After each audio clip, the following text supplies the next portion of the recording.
Ce matin, je viens pour nous partager une portion des Écritures dans le livre de Jean, en son chapitre 3, les 8 premiers versets. Alors je vous fais un résumé pour nous parler. La Bible nous parle de l'histoire d'un homme, d'un juif du nom de Nicodème qui est venu dans la nuit auprès de Jésus pour pouvoir lui rappeler que les miracles qu'il est en train de faire, eux, les pharisiens, ils savent que Jésus est un docteur qui est venu de Dieu, parce que personne ne pouvait faire les choses que Jésus faisait si Dieu n'était avec lui. Et pendant qu'il est en train de parler de la sorte, Jésus commence à lui parler sur un mystère, le mystère de la nouvelle naissance. Jésus commence à lui faire comprendre en fait que il faut naître de nouveau pour pouvoir voir le royaume des cieux. Et lui, il se demande bien comment ça peut se faire puisqu'il est déjà vieux et tout ça.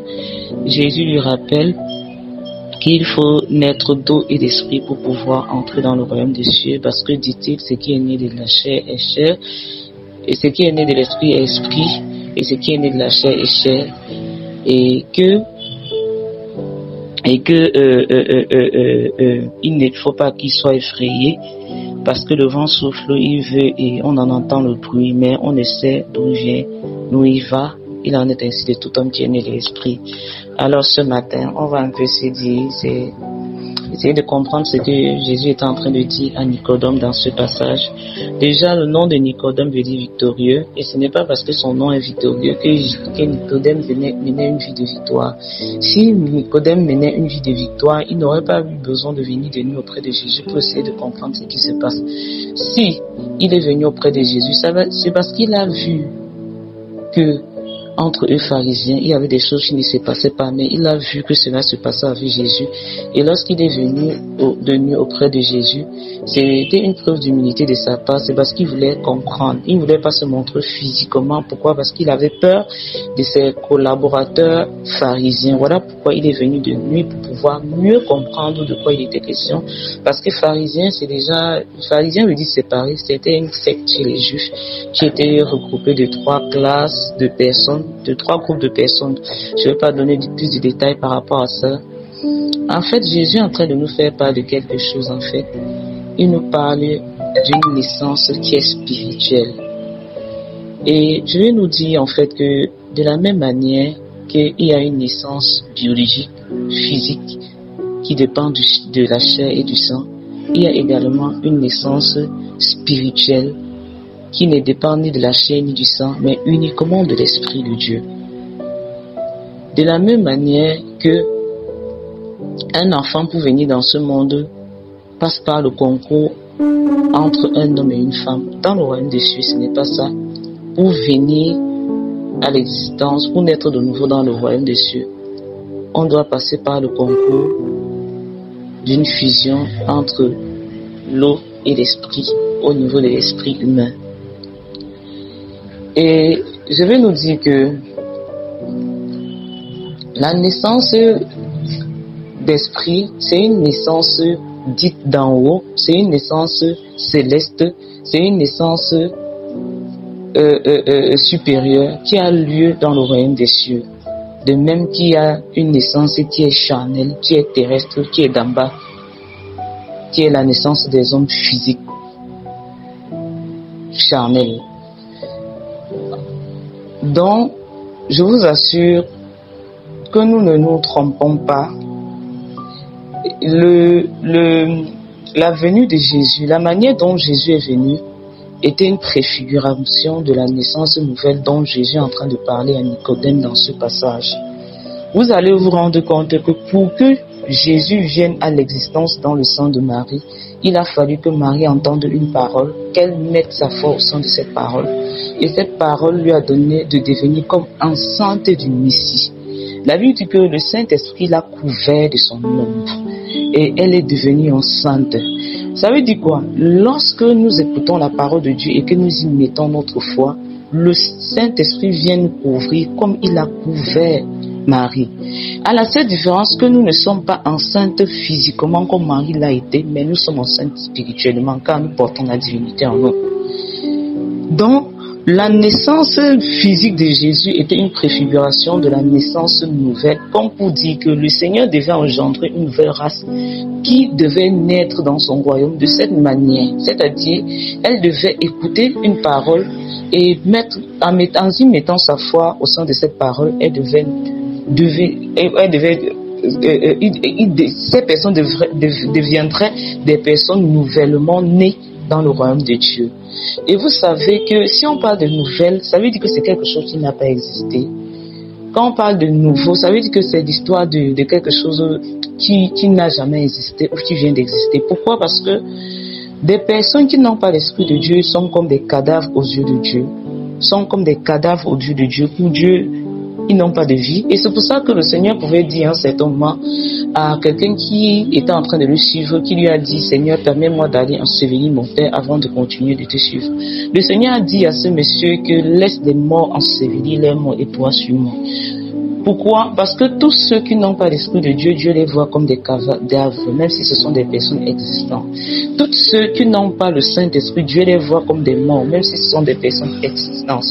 La Bible nous dit quoi? Dans Romains 3, que tous ont péché et sont privés de la gloire de Dieu. Tous ceux qui sont péchés, bien que ce soit des créatures de Dieu, Dieu ne les voit pas devant son trône. Pourquoi? Parce que ils ne sont pas réveillés au niveau de leur esprit. Et c'est lorsque tu es réveillé au niveau de ton esprit que tu commences à vivre devant le trône de Dieu, que tu commences à vivre devant Dieu. Ta vie ne commence que lorsque Dieu souffle son esprit sur toi. Donc je vais te rappeler ce matin que si tu n'as pas l'Esprit de Dieu, tu es comme un cadavre. Tu es comme un cadavre si tu n'as pas l'Esprit de Dieu. Et c'est pour ça que des personnes n'ayant pas l'Esprit de Dieu, parfois qui sont païens, dans la Bible, on pouvait les traiter de chiens, on pouvait les traiter de renards, on pouvait les traiter de vipères. Pourquoi? Parce que ce sont des êtres animaux, quoi. Une personne qui n'a pas l'Esprit de Dieu est un être animal. D'où Paul nous parle de 3 types de personnes, des personnes charnelles, qui sont des personnes qui, bien qu'ayant l'Esprit de Dieu, ont encore certains traits de caractère des animaux, des personnes spirituelles qui ont l'Esprit de Dieu et qui marchent conformément à la parole du Seigneur. Et il dit que ceux-là jugent de tout et ne sont jugés par personne. Et il va parler également de l'homme animal qui est l'homme irrégénéré, c'est-à-dire c'est un homme qui n'a pas été régénéré au niveau de son esprit. Il est comme un animal. Donc ça va peut-être un peu te choquer, mais je vais te rappeler ce matin que si tu n'as pas l'Esprit de Dieu, tu es comme un homme animal aux yeux de Dieu. C'est pour ça que Jésus pouvait aller dire à ce renard, parlant d'Hérode. C'est pour ça que Jacques du Baptiste pouvait dire à des personnes, des pharisiens qui étaient doubles, qui venaient faire semblant de se repentir, que race de vipères. Vous voyez, et c'est pour ça que le Seigneur pouvait également dire à la femme cananéenne qui était étrangère à la vie des Juifs que il n'est pas convenable de donner la nourriture des enfants aux chiens. Pourquoi? Tous ceux qui n'ont pas l'Esprit de Dieu sont comme des animaux. Ils sont comme des animaux. Donc, lorsque tu viens à l'existence véritablement devant Dieu, lorsque tu es né de nouveau, regardez mes bien-aimés, lorsqu'on va même déjà à la création, on va se rendre compte que lorsque Dieu a créé Adam, Adam était comme une masse inerte, il n'y avait pas de vie, il n'y avait pas de souffle. C'est lorsque le Seigneur souffle son esprit dans Adam que Adam devient une âme vivante. Une âme vivante. Ça veut dire que c'est lorsque l'Esprit de Dieu vient en toi que tu commences à vivre. Voilà pourquoi nous sommes tous des créatures de Dieu, nous ne sommes pas tous des enfants de Dieu. Et Jean nous dit dans Jean 1, verset 12, que à ceux qui croient en la parole de Dieu, à ceux qui reçoivent la parole de Dieu, cette parole leur donne le pouvoir de devenir enfants de Dieu. Je vais te rappeler, toi qui m'écoutes ce matin, on a l'habitude, nous sommes tous des enfants de Dieu, détrompe-toi. Je vais te choquer ce matin. Si tu n'es pas enfant de Dieu, si tu n'as pas son esprit, parce que la Bible dit, tous ceux qui n'ont pas l'Esprit de Dieu, Dieu ne les connaît pas. Est-ce que tu as l'Esprit de Dieu? Si tu n'as pas l'Esprit de Dieu, je suis désolé de t'annoncer ce matin, tu n'es pas encore enfant de Dieu. Tu n'es pas. La Bible nous dit, ceux qui sont conduits par l'Esprit de Dieu sont des fils de Dieu. Et la Bible dit que si quelqu'un n'a pas l'Esprit de Dieu, la personne est un enfant bâtard, illégitime. Dieu ne connaît pas ceux qui n'ont pas son esprit en eux. Vous voyez, Dieu ne connaît pas cela.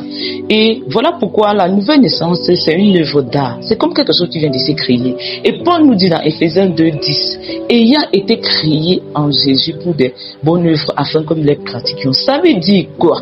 Une nouvelle création, c'est une nouvelle créature, c'est un chef d'œuvre d'art. Voilà pourquoi Paul dit dans 2 Corinthiens 5, à partir du verset 17 à 18, du verset 16 à 17, il dit, nous ne connaissons personne selon la chair, mais selon l'esprit. Et il va nous rappeler que si quelqu'un est en Christ, il est une nouvelle créature. Les choses anciennes sont passées et toutes choses sont devenues nouvelles. Est-ce que tu es en Christ? Est-ce que tu es devenu une nouvelle créature?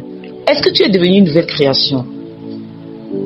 Si tu ne connais que la naissance de ton père et de ta mère, je suis désolé, sache que Dieu ne te connaît pas. Il faut que Dieu te connaisse. Il faut que Dieu te connaisse. Et c'est pour ça que lorsque Jésus va parler à Nicodème, Nicodème va te poser la question, mais comment quelqu'un peut naître de nouveau alors qu'il est déjà vieux? Pourquoi il était déjà vieux? Parce que quand il entendait Jésus parler, il voyait tout simplement la naissance qui passe par le concours entre un homme et une femme. Il ne comprenait pas de quoi il était question. Et Jésus va lui dire de manière claire que pour voir seulement ce royaume, il faut naître de nouveau. La condition sine qua non pour voir le royaume de Dieu, c'est qu'il faut naître de nouveau. Parce que le royaume de Dieu, c'est un royaume spirituel et non charnel, ni biologique, ni physique selon les hommes. Et lorsque Jésus est venu, il a annoncé le royaume. Il a dit, repentez-vous, le royaume des cieux est disponible.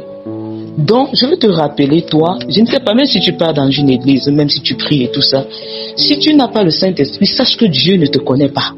Sache que Dieu ne te connaît pas. Je suis désolé, si tu n'as pas l'Esprit de Dieu, tu ne lui appartiens pas. Tu ne lui appartiens pas. Donc, le Seigneur va nous rappeler que pour pouvoir naître, pour pouvoir voir son royaume seulement, il faut naître de nouveau. Et il va aller encore plus en profondeur. Il dit que pour voir son royaume, il faut naître d'eau et d'esprit. Et le Seigneur va dire dans Jean 17, je crois, dans Jean 15:3, il va dire, vous êtes purs à cause de la parole que je vous ai annoncée. Il parlait de ses disciples. Dans Jean 17, il va dire, sanctifie-les par ta parole, car ta parole est la vérité.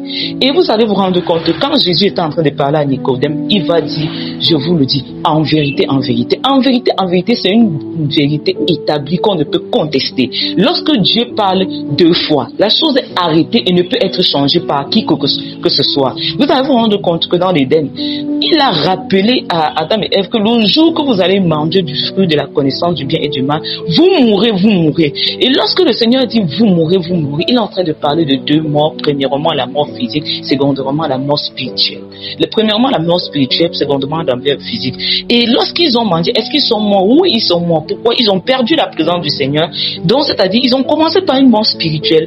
Et au début de leur création, ils n'étaient pas censés connaître la mort physique un jour, mais la Bible dit, ils n'ont pas pu faire un jour dans la présence du Seigneur. Pourquoi? Parce qu'Adam est mort à 930 ans. Or, la Bible nous dit qu'un jour dans sa présence vaut mieux que 1000 ans ailleurs. Donc, ils n'ont pas pu faire un jour dans la présence du Seigneur. Pourquoi? Le péché. Le péché. Le péché. Le péché. Et le Seigneur nous dit quelque chose. Que pour naître de nouveau, il faut 2 conditions soient réunies. Il faut une naissance à partir de la parole et à partir de l'esprit. Donc, la nouvelle naissance, c'est quoi? C'est que, de la même manière que lorsque on veut donner naissance à un enfant physique, il y a une fusion simultanée entre le spermatozoïde et l'ovule qui donne un œuf, qui donne un embryon qui donne un embryon qui donne un fœtus qui migre au stade d'embryon et devient plus tard un enfant. De la même manière, la nouvelle naissance, c'est une fusion de manière simultanée entre, premièrement, la parole de Dieu et l'Esprit de Dieu qui fusionne au niveau de l'esprit humain pour donner un être spirituel qui est né dans un royaume spirituel, le royaume de Dieu. Dans certaines versions de la Bible, vous allez entendre parler naître d'en haut. Donc, il s'agit de la fusion entre la parole de Dieu que tu as entendue et l'Esprit de Dieu au niveau de ton esprit humain. C'est cela qui te donne de naître de nouveau dans le royaume de Dieu qui est premièrement spirituel. Et c'est là alors que Dieu te prend et il te greffe au corps de Christ qui n'est pas physique, mais qui est d'abord spirituel.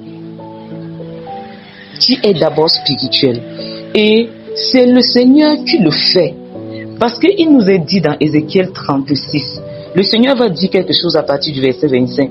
Je répandrai sur vous une pluie et vous serez purifiés. Je vous purifierai de toutes vos souillures et de toutes vos idoles. Je vous donnerai un cœur nouveau et je mettrai en vous un esprit nouveau. J'ôterai de votre corps le cœur de pierre et je vous donnerai un cœur de chair. Je mettrai mon esprit en vous. Je ferai en sorte que vous suiviez mes ordonnances et que vous observiez et pratiquiez mes lois. Le Seigneur est en train de dire je. Quand le Seigneur est en train de dire je, ça veut dire que la nouvelle naissance, c'est Jésus qui fait naître de nouveau dans son royaume. C'est lui qui a reçu le mandat. C'est Dieu qui fait naître de nouveau dans son royaume. C'est lui qui a le mandat. Dieu est en train de parler à son peuple en fait. Des cœurs nouveaux, des cœurs de chair qui devaient lui donner pour pouvoir naître dans le royaume. Il dit, il va premièrement, répandre sur eux une pluie. La nouvelle naissance vient au moyen d'une parole que nous avons premièrement entendue. Vous voyez, c'est cette parole-là, c'est cette parole qui nous donne d'être engendrés au niveau de notre esprit. Et le but de cette parole, c'est de nous purifier, comme Ézéchiel le dit, et de nous purifier de toutes nos idoles, de tout ce à quoi nous étions attachés avant d'entendre la parole du Seigneur. De deux, il dit quoi? Dans cette nouvelle naissance, Dieu nous donne un cœur nouveau. Il nous donnera un cœur nouveau. Et le mot cœur ici peut être aussi dit un esprit nouveau. Un esprit nouveau. Il dit, je vous donnerai un cœur nouveau et je mettrai en vous un esprit nouveau. Le Seigneur est en train de nous dire que pour que nous devenions sa propriété ou ses enfants, il nous faut un cœur nouveau, il nous faut un esprit nouveau. Et l'esprit nouveau qui nous donne c'est qui? C'est son excellence, le Saint-Esprit. Parce que c'est lui qui fusionne au niveau de notre esprit avec cette parole-là pour nous donner de devenir des enfants de Dieu. Voilà pourquoi la nouvelle naissance a uniquement lieu au niveau de notre esprit humain. Voilà pourquoi, bien que nous soyons de nouveau, nos corps restent pareils, nos âmes restent pareilles. La nouvelle naissance touche uniquement notre esprit humain. Lorsque nous naissons de nouveau, nous sommes parfaits au niveau de notre esprit. Mais maintenant, il faut que notre âme subit un renouvellement chaque jour pour pouvoir être transformé. Donc, quelqu'un qui est né de nouveau, uniquement c'est son esprit qui a été régénéré. Maintenant, son âme doit être régénérée, renouvelée de jour en jour lorsqu'il va se frotter au contact de la parole du Seigneur. Vous voyez? Donc, à la nouvelle naissance, notre esprit est parfait et est prêt à être enlevé par le Seigneur. Mais notre âme doit être transformée. Et c'est le signal de l'âme qui donne l'information au corps. Car le plus haut niveau d'une vie, c'est la vie de l'esprit. Et voilà pourquoi c'est au niveau de l'esprit que nous prophétisons, c'est pas à l'esprit que nous prophétisons, c'est pas à l'esprit que nous prions, c'est au niveau de notre esprit que nous parlons en langue et tout ça. Et voilà pourquoi la Bible nous exhorte de marcher par l'esprit, parce que celui qui marche par l'esprit, c'est la vie de l'esprit qui te donne de commander la vie de l'âme et la vie du corps. Voilà pourquoi, si tu ne pries pas, si tu ne médites pas, tu seras faible au niveau de ton esprit et tu ne vas pas parvenir à dompter ton âme et à dompter ton corps. Pourquoi? Parce que tu es faible spirituellement. Et c'est pour ça que Paul pouvait dire que les forts soutiennent les faibles. Pourquoi? Oui, les forts, ce sont ceux qui ont compris ce qu'ils sont du point de vue spirituel et qui dominent dans le règne de l'esprit. Oui. Ils ont dompté certaines de leurs pulsions. Pourquoi? Parce que ils ont laissé la vie de l'esprit prendre davantage place. Maintenant, ils ne vivent plus comme des êtres charnels, mais comme des êtres spirituels, malgré qu'ils sont dans un corps physique et charnel. Donc, je vais te poser la question ce matin. Es-tu né de nouveau? Connais-tu le Saint-Esprit? Es-tu né de nouveau? Es-tu né de nouveau? Nicodème est allé demander à Jésus. Jésus lui a posé 2 conditions. Jésus lui a dit, pour naître de nouveau, il faut naître d'eau et d'esprit. Jésus va lui rappeler que ce qui est né de la chair est chair et ce qui est né de l'esprit est esprit. Il va dire le vent souffle, tu en entends le bruit, tu ne sais d'où il vient ni où il part. Il en est ainsi de tout homme qui est né de l'esprit. Jésus est en train de nous dire que si on peut contrôler un être physique charnel, alors on ne peut pas contrôler un être qui est spirituel, qui est né de nouveau. Pourquoi? Il est comme du vent. Et voilà pourquoi il est dit dans le psaume 104 que le Seigneur fait de ses serviteurs des flammes de feu et des vents. Celui qui est né de nouveau est comme du vent. On ne peut pas le comprendre. On ne peut pas le comprendre. Même le monde des ténèbres ne peut pas comprendre celui qui est né de nouveau. Pourquoi? Parce que lorsqu'il croit que tu seras en train de méditer, tu es en train de prier. Lorsqu'il croit que tu seras en train de dormir, tu es en train d'adorer. Pourquoi? Parce que Dieu te donne des signaux. Tu ne marches plus selon ta chair. Tu ne marches plus tu n'as pas de programme fixe. Tu n'as pas de programme fixe. Mais, c'est-à-dire, tu suis le mouvement de l'esprit. Parce que si tu peux avoir des programmes, mais Dieu te donne parfois d'anticiper sur la qualité des programmes que tu as. Pourquoi? Parce qu'il veut t'enseigner à avoir une longueur d'onde par rapport au monde des ténèbres. Tu peux dire que mon heure de prière c'est 12 heures, mais à 10 heures, Dieu vient te dire prie. Tu ne vas pas dire que Seigneur attend que mon heure de prière vienne. Non, non, non, non, non, non, non, non. Ça veut dire quoi? Lorsque tu es né de nouveau, parfois Dieu va permettre qu'il y ait des vagues d'onction qui viennent sur toi. Ne mets pas à plus tard lorsque tu sens un mouvement de l'esprit qui est en train de t'envahir. Pourquoi on a dit que nous sommes comme du vent? Donc, le vent, il souffle quand il veut. Il souffle quand il veut. Donc, Dieu peut décider de souffler sur toi. Et lorsqu'il souffle, il y a quelque chose qu'il veut t'apprendre. Soit il veut que tu l'adores, soit il veut que tu pries, soit il veut que tu médites, soit il veut que tu me... Tout dépend. Si tu es dans le cadre peut-être professionnel et qu'un vent de l'esprit vient sur toi et que tu es en train de travailler, tu peux seulement commencer à l'adorer dans ton cœur. Tu peux tout simplement commencer à le prier dans ton cœur. Pourquoi? Parce que tu ne vas pas arrêter ton travail pour forcément dire que tu peux écouter Dieu. Dieu n'est pas un Dieu de désordre, c'est un Dieu de discipline, c'est un Dieu d'ordre. Vous voyez?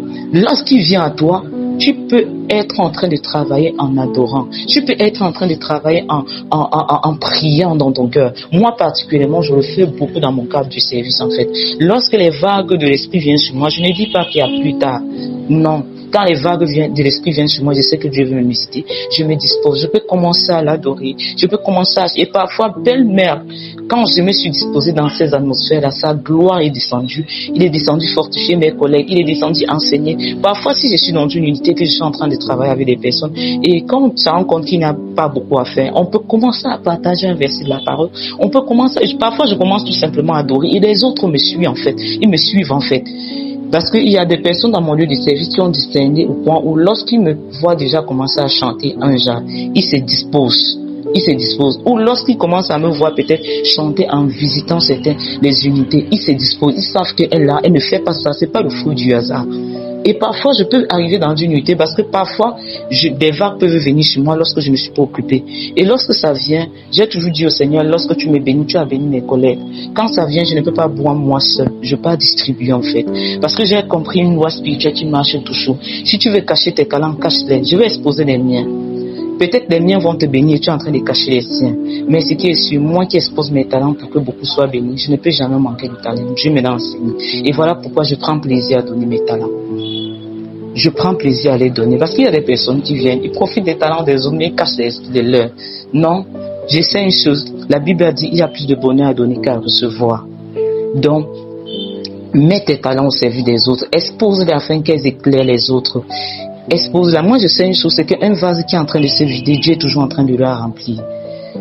Donc, je vais m'arrêter là. Seigneur, je te bénis. Seigneur, je te rends d'infini action de grâce. Je te dis merci pour ta parole. Je te dis merci pour ce sujet. Papa, souviens-toi des personnes, Seigneur, Papa, qui ne sont pas nées de nouveau. Papa, parle, frappe au niveau de leur cœur. Car tu as dit, tu te tiens à la porte, tu frappes parce que tu veux souper, Papa. Papa, ce matin, je te recommande tous ceux qui vont écouter, Papa. Fais ton entrée, Jésus. Fais ton entrée dans leur vie. Fais ton entrée dans leur vie. Fais ton entrée dans leur vie. Commence une histoire avec eux, Seigneur, Papa. Je te recommande même des personnes qui fréquentent des assemblées, qui sont là, mais qui ne connaissent pas l'expression naître de nouveau, qui ne connaissent pas le Saint-Esprit, qui ne connaissent pas c'est quoi la nouvelle naissance. Oui, on est dans une génération où toutes les personnes fréquentent des assemblées, fréquentent des églises, mais Ces notions-là, elles sont étrangères. La sanctification est étrangère. La nouvelle naissance est étrangère. Le Saint-Esprit, ils n'en ont même pas encore entendu parler qu'il y a un Saint-Esprit. Père éternel, ce matin, j'aimerais, Père, que tu fasses grâce, Papa, que tu ouvres les yeux, Papa, que les écailles tombent, Seigneur, Papa. Papa, que tu percutes un cœur au travers de ta parole. Que les écailles tombent, oh Seigneur, Père éternel, afin que, Seigneur, mon Dieu, mon roi, Papa, tu fasses entrer dans ton royaume, Seigneur, des personnes. Car il est dit, il y a de la joie au ciel pour une âme qui se repent, Seigneur, Papa. Papa, je te recommande tout ceci, Papa. Et pour recevoir, pour naître de nouveau, il faut s'humilier dans la présence du Seigneur et demander au Seigneur de te sauver, de te faire grâce du don de son esprit. La Bible dit à la première prédication de Pierre à la Pentecôte, c'était « Repentez-vous et vous recevrez le don du Saint-Esprit. La promesse est pour vous, pour vos enfants, pour ceux en aussi grand nombre que le Seigneur enverra. » Et lorsque le Christ est venu, il a prêché un message « Repentez-vous car le royaume des cieux est disponible. » Lorsque le Baptiste est venu le précéder, il a prêché un message « Repentez-vous. » Vous voyez donc, pour entrer dans ce royaume, pour entrer en possession du Saint-Esprit, il faut reconnaître sa pauvreté en Saint-Esprit. Voilà pourquoi il est dit, heureux ceux qui sont pauvres en esprit, car le royaume des cieux les appartient. Si tu te sens pauvre en esprit ce matin, tu es un candidat au royaume. Si tu te sens pauvre en esprit, laisse-moi te dire, Jésus est riche en Saint-Esprit, il veut te donner son esprit. Je t'invite tout simplement à disposer son cœur et à dire, Seigneur, je réalise que je n'ai pas l'esprit, je suis pauvre, je suis misérable. Seigneur, donne-moi le don de ton esprit. Et le Seigneur le fera, car il prend plaisir à le faire. Père, reçois tout l'honneur, la gloire, et souviens-toi de toutes ces personnes qui disposent d'un cœur à te recevoir. Au nom de Jésus, Amen.